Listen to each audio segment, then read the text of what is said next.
has hosted an international horticultural trade fair.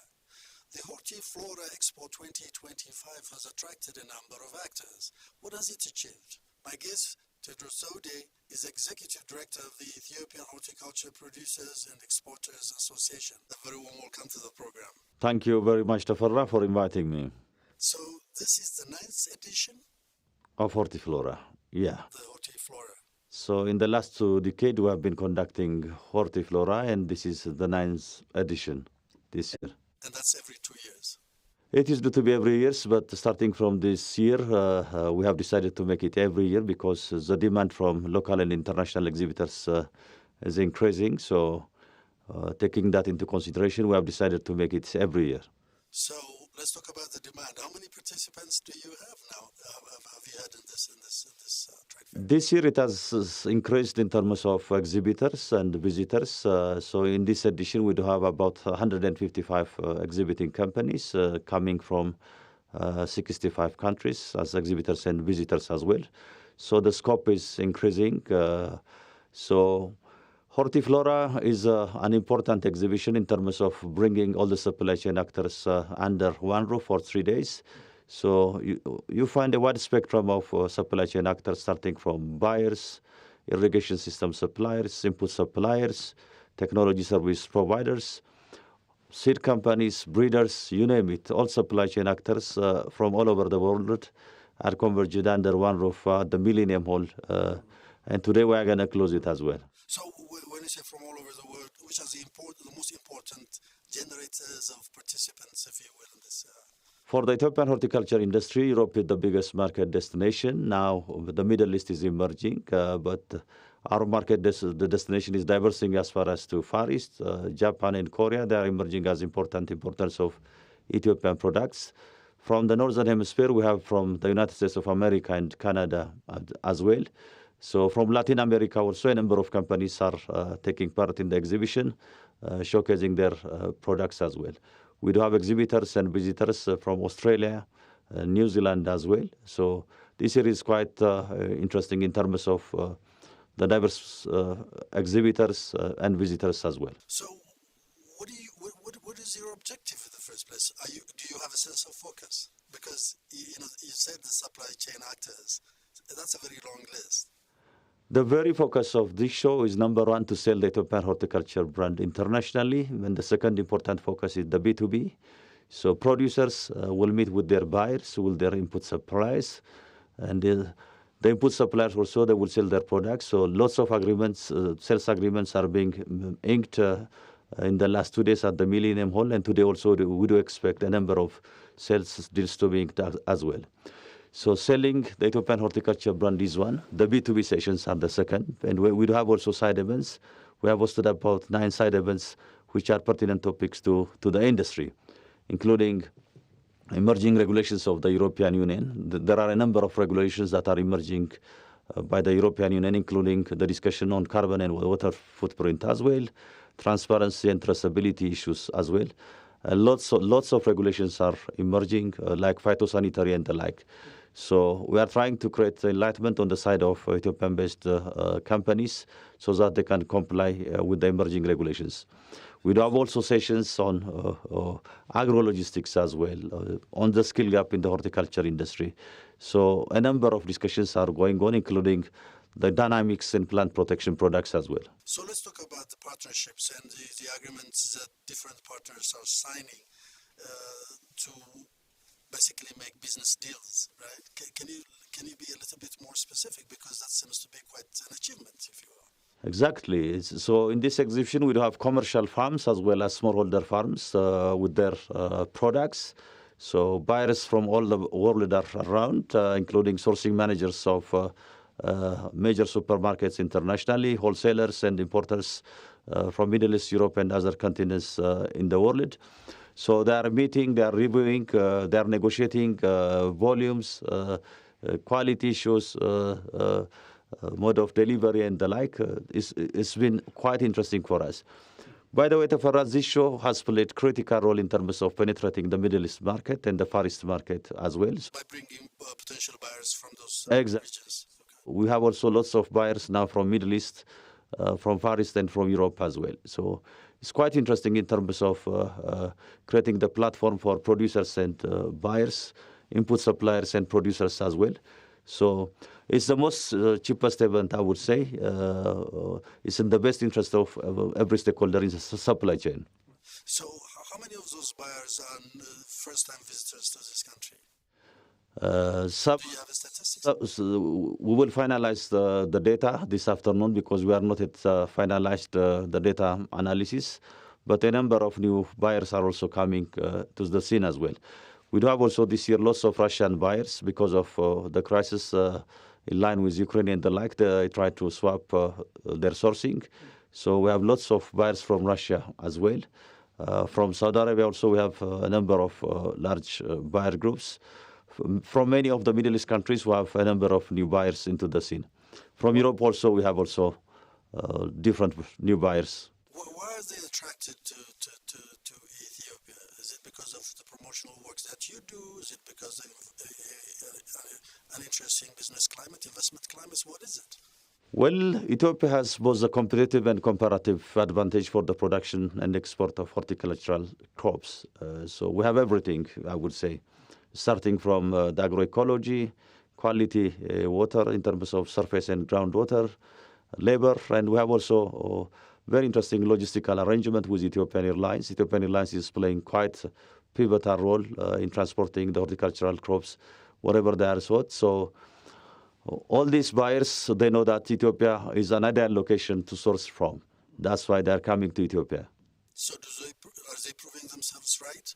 Because this is not an easy investment in the first place. It's not an easy investment, but the Ethiopian-based farmers now, they manage to grow quality products as per the demand of the international buyers as well. So they can meet international certifications, quality and standards as well. And they can sell it with reasonable price to the international market as well. I know that this is you've had quite an experience in the last, 12, 13 years in organizing this. How easy or how difficult was it to put together this big exhibition? Because, it's very difficult to just source buyers, potential buyers in this business. We have to mobilize our network. We do have quite proactive partnerships in different parts of the world, and we have been promoting this event for the last 1 year. So it was not easy because we are dealing with a number of countries, a number of international institutions, different partners. So we are not encyclopedic in everything, but we have managed to utilize the knowledge and experience of our partners in the rest of the world as well. And our team has deployed a lot of energy and effort into organizing this event flawlessly. So it went quite well. How about the Ethiopian section of this dynamics? I mean, has this event provided the right platform to fulfill their expectations, to address their expectations? Yeah, well, we have created the platform for the supply chain actors, and the feedback is beyond our expectations. All the buyers are happy with their engagements with producers in Ethiopia. All the input suppliers are also super happy because they managed to sell their inputs. All the producers that are based in Ethiopia are super happy because they managed to ink deals with a number of major buyers globally as well. So if I evaluate with the quadrant of impact and relevance, I think the show has been very successful.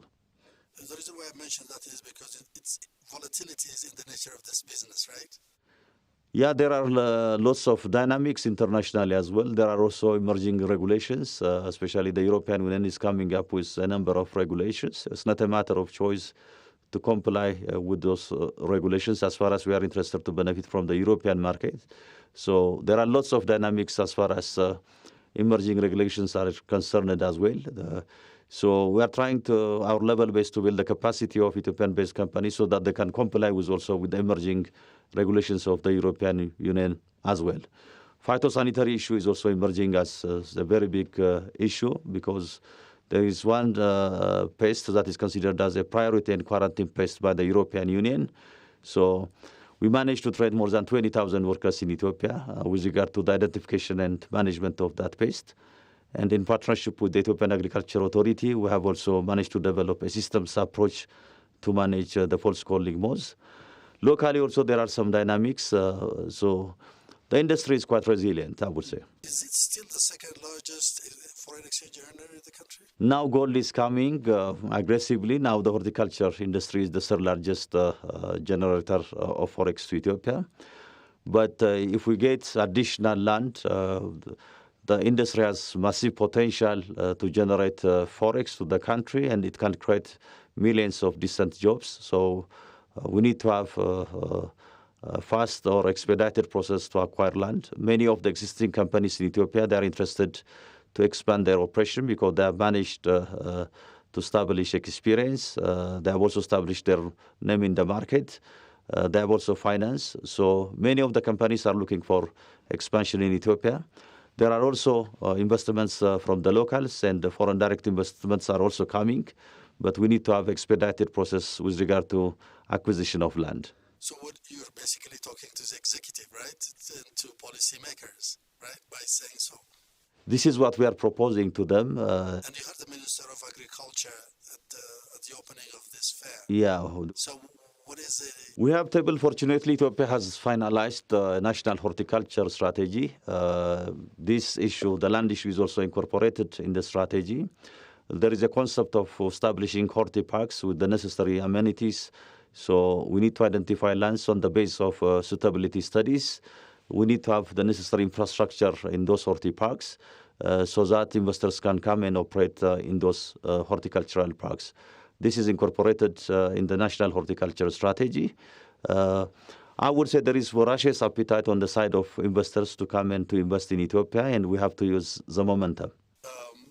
What is the single most challenging issue that investors face when they want to, producers, when they want to? Well, acquisition of land is a critical issue for real investors because many of the investors are interested to invest in Ethiopia because the cost of doing business in Ethiopia is reasonably competitive in comparison with other countries.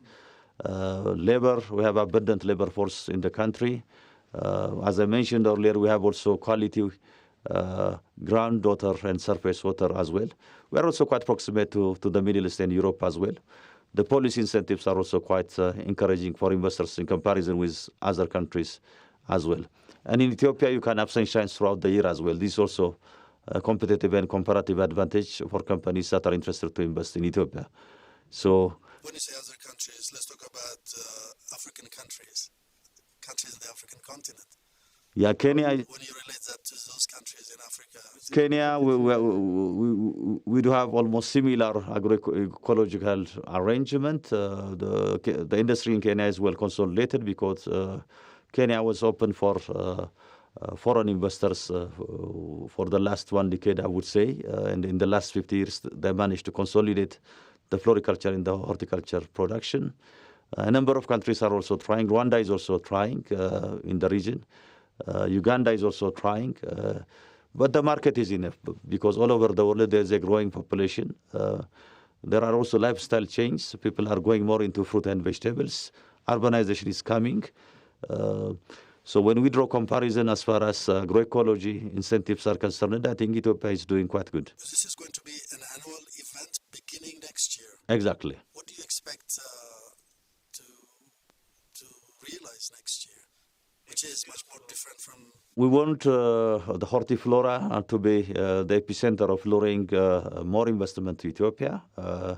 We want it to be a more attractive event, B2B, B2C, and B2G as well. We want to be also a platform to cross-fertilize knowledge and experience as well. So these are our major targets, and it's going to be an important event, I would say, continentally and globally as far as the horticulture industry is concerned. We are organizing, the association is taking the lead in partnership with HPP Worldwide Exhibitions as well. There are plenty of similar expos or trade fairs around the world. The Middle East and Europe, the Far East, North America, and so on and so forth. When you look at those big international trade fairs, where do you put yourself in? Well, we are emerging. We are also new to the supply chain. We talk of the last 15 years. There are big events globally. If you take Fruit Logistica, it's the biggest event for fruit and vegetables. It's conducted every year at Berlin. It's a very large event globally. Fruit Attraction is in Spain, is also growing. In Kenya also we do have different events. The Gulf Food is also there. These events are not meant only for their specific industries, but they have also quite positive impact in the maize industry, because thousands of buyers, input suppliers, industry players, consultants are coming to these events in a way that they also create transaction to the local economies as well.